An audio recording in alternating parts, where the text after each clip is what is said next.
Hey, church, it is great to be bringing a devotional today. And yeah, we're going to be speaking from Joshua chapter 9.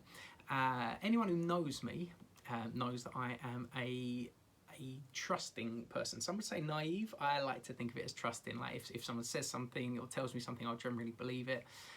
However, I reckon that now being a father of three, but particularly the 6-year-old and the 4-year-old, I think is teaching me to be a little bit more discerning.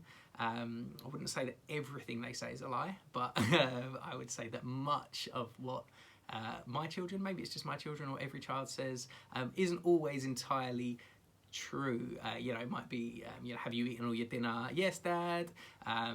Check the dinner, of course it's still there. Did Mum say that you could put the TV on? Yes, Dad. No, Mum didn't say that.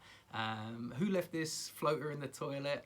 Not me, clearly one of you. But like a lot of what they say just isn't always entirely true, and I think, as I said, that's kind of teaching me to be a little bit more discerning. And I was reading in Joshua chapter 9 about something. It's titled the Gibeonite deception, and the Gibeonites were a group of people who lived in the land that God was giving to the Israelites, and God had told the Israelites to clear every tribe out of the land, otherwise they might lead them to sin. And the Gibeonites know that the Israelites are coming, so they come up with this ploy where they pretend like they're a tribe from somewhere else. And it says in verses 4, so Joshua chapter 9 verse 4 onwards, it says, they went as a delegation whose donkeys were loaded with, so they had worn out sacks and old wineskins cracked and mended. They put worn and patched sandals on their feet and wore old clothes. All of the bread of their food supply was dry and mouldy. And then they went to Joshua in the camp at Gilgal and said to him and the Israelites, we have come from a distant country, so make a treaty with us. And then in verse 14 it says that the Israelites sampled their provisions but did not inquire of the Lord. And then Joshua made a treaty.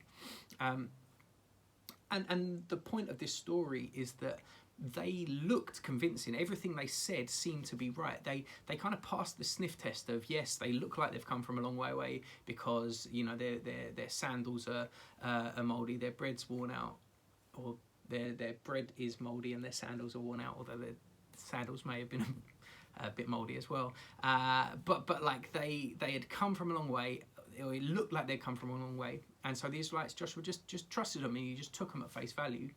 And then they had to live with the consequences. They had to live with the Gibeonites living amongst them, even though God had told him to be rid of them. But they had to, because they didn't seek God in it.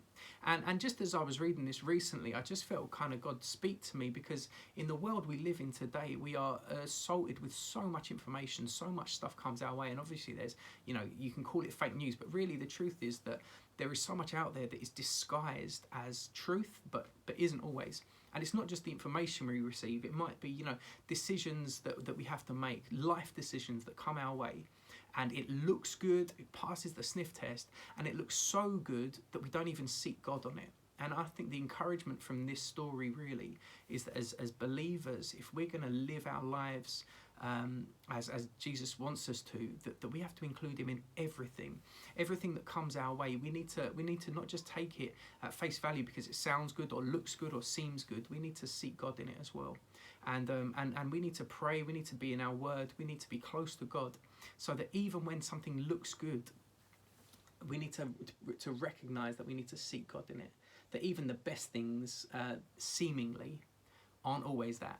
And I think that's not to be overly negative. It's just to say that God is the one who knows whether something is right or wrong, not us always. And I think that the story is directly followed in Joshua 10, when the Israelites are attacked by 5 kings, and the attack comes very clear.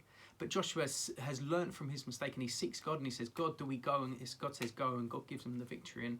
And we see this kind of contrast of, okay, this one seems really obvious, but Joshua still has learnt now to seek God, and God gives him the victory. And God will always speak, God will always make clear. And I think we just need to trust God, seek God, put him first. Otherwise, we can be left with Gibeonites. Maybe there are Gibeonites in your life. There are mindsets or opinions or things that shouldn't be in your life but have taken root because you've allowed them to come in because you didn't seek God, or places you are, or jobs you're in, or mistakes you've made that are the Gibeonites that are in your life because you didn't seek God in it. And the good thing is there's grace. The good thing is stuff can be undone.